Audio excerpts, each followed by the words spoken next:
This video contains spoilers for the most recent episode of Digimon Beatbreak. Well, I was very relieved to see the most recent episode of Digimon Beatbreak, episode 21, finally digivolve Granite's Ludomon. In a deeply moving episode, calling back of course to the tragedy of Granite's past, but also when Ludomon first formed from Granite's Sapotama and what Ludomon represents. But you know me, I'm not an episode breakdown guy. Instead, I want to focus today exactly on what Ludomon's new evolution was in Digimon Beatbreak and why it's so significant.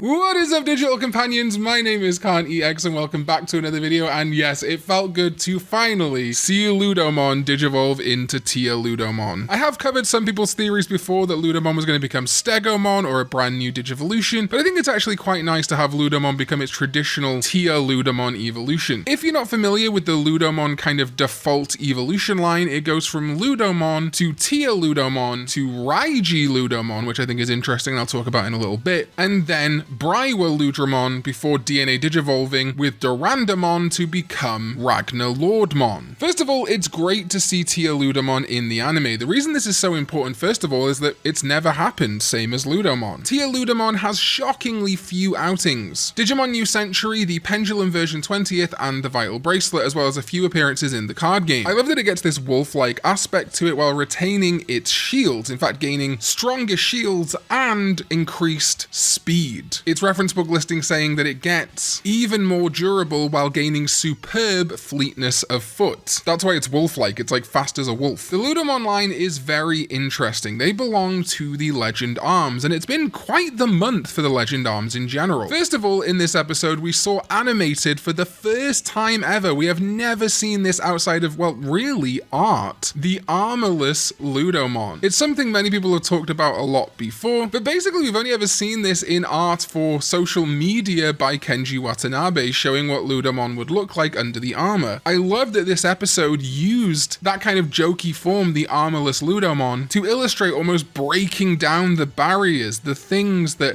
Granite had set up himself to close himself off to the outside world so that he was ready to die in a way that he thought Stella would approve of. Of course, Stella would never approve of him dying in any method other than old age. He doesn't need to sacrifice himself. He doesn't need to shield himself. He needs to accept other people, let them in. And I still do think the shield acts as a defense mechanism. When we first see Ludomon appear for Granite, it's literally shielding him from the attacks. But that shield has multiple meanings, I think. A shield to protect, but also a shield to keep others away. Now Ludomon is vulnerable and becomes Tia Ludomon, which is even stronger, even more capable of defense, but also offense. And at the end of the episode, we do see Ludomon in its armorless form cuddling a sleeping Granite. I wonder if Ludomon's even going to get its shield form back, or whether it's only going to be able to use shields and stuff like that when it digivolves to Tia Ludomon. But like I say, Ludomon does have a full evolution line, and we know that bare minimum the tactics team are capable of going up to the ultimate level. Looking at merch and things like that, it does kind of feel like the entire tactics team and Naito are kind of being considered part of the team. If we look at promotional merch for other seasons like 02, Frontier, they tend to promote the whole team, not just random characters, so tactics are kind of being considered part of this. Well, chosen children doesn't feel like the right term. Recruited children? Even Naito, which really worries me. How are they possibly going to have a redemption arc for this guy of all people? So theoretically, unlike Raito, whose Monodramon has a brand new evolution line, and Hotaruko, whose Shakomon is becoming Tylomon, an armor Digimon, an unconventional evolution for it, it does seem like Granite's Ludomon is going to pursue its whole Ludomon evolution line, though of course it could change at any moment. I'll talk about Hotaruko in a minute actually, but first of all, Tia Ludomon usually digivolves to Raiji Ludomon, obviously getting its name from Raiji or Raijin, a Japanese god of thunder and lightning. Funnily enough, apparently the Ludo part of the name is a sort of mistranslation, or that whole L and R liquid phoneme thing, and that the Rudo might come from Shirudo, shield in Japanese, which wild. Raiji Ludomon, similarly to the rest of its line, has had very few outings, just Stardust, New Century, Pendulum 20th, Pendulum Z2, and the Vital Bracelet. So I think it is kind of the theme of Beatbreak that they're trying to bring in Digimon like these, the Royal Base, the D Brigade, and now the Legend Arms. Something that I think is worth noting is that Raiji Ludomon gains mechanical elements and of course like lightning powers, but also a new flight ability. And its fleetness from before has been sacrificed for a durability that lets it take even mega level attacks head on, which is fun because if we look at Ludomon, it's consistently been tanking attacks from champion and ultimate level Digimon, way above its station as a rookie Digimon, which I think could mean that Raiji Ludomon might be where Granite's Ludomon's evolution caps out. Why would it need to go further if it can defend itself from mega level threats? Plus, we do see the tactics team like flying Digimon. Ramphomon and Azdarmon are capable of flight, and Hotaruko's Tylomon can seemingly just kind of fly anywhere, plus her Shakomon just kind of floats. Ludomon can kind of like throw itself through the air but doesn't quite fly. So I think it'd be interesting to finally see Raiji Ludomon and have Granite riding on its back, especially as part of the team. But of course it is possible that it could digivolve even further and kind of add an element that some people were hoping for in Braiwa Ludramon. As a Welsh person, I always want to call this Braiwa Ludramon, but anyway. Composed almost entirely of shields, it's a big draconic Digimon, and that would be really good because Tactics does seem to have a bit of a theme of dinosaurs. Not so much Naito, but obviously Raito's Monodramon becomes Ramphomon and Azdarmon, both based on prehistoric creatures, and then you've got Shakomon becoming Tylomon based on the Tylosaur. So while yes, dragons are mythological, there is a very common link between dragons and dinosaurs, and like I talked about a bunch, the Japanese word for dinosaur, Kyoryu, contains the Japanese word for dragon, Ryu. But of course, if we're gonna see Braiwa Ludramon in the anime, we also really want to see its DNA Digivolution form, Ragnar Lordmon with Durandamon, and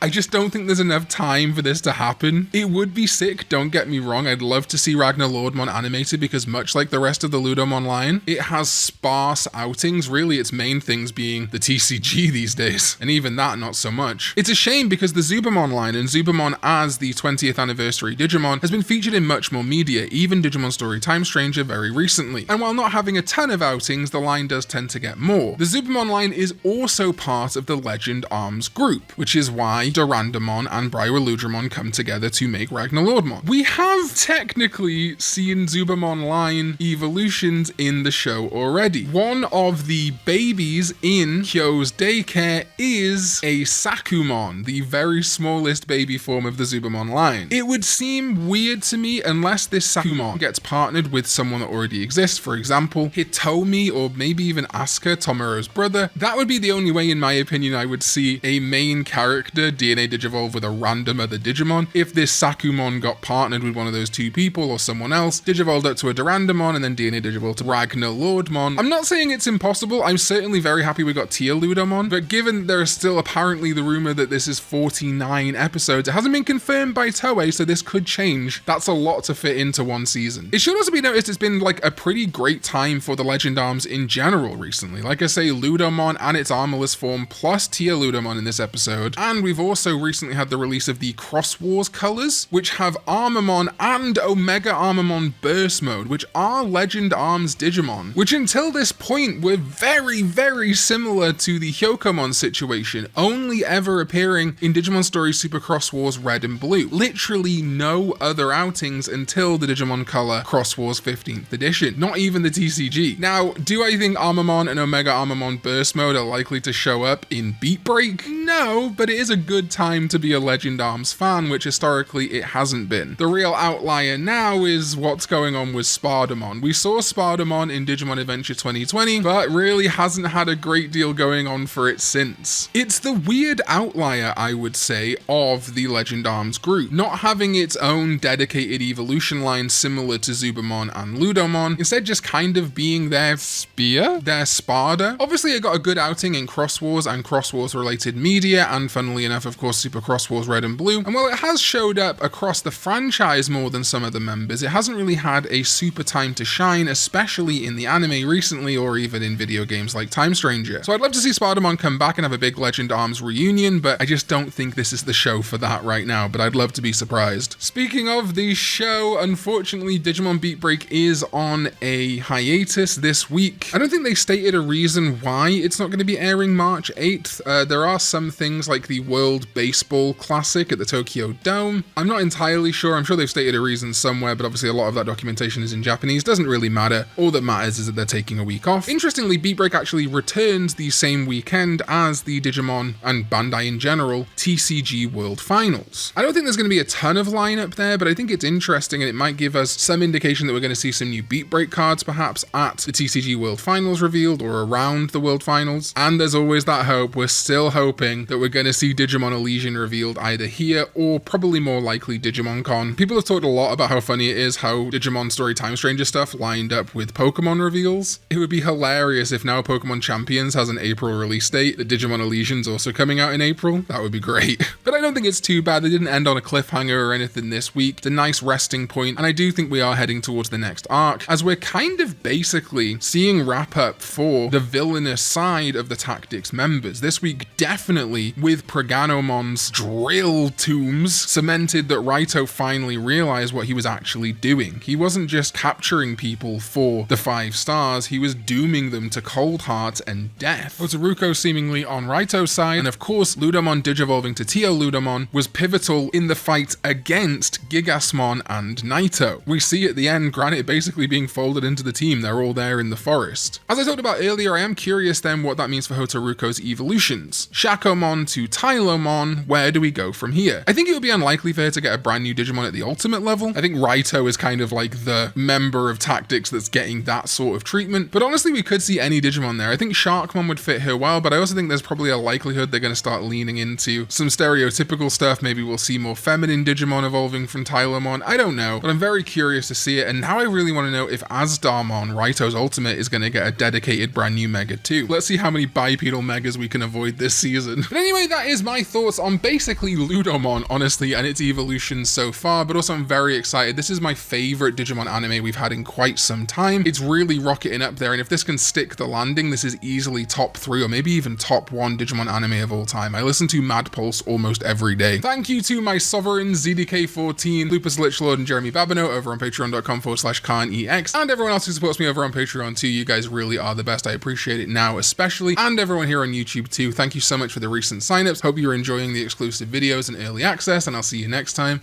when we go digital. Bye bye.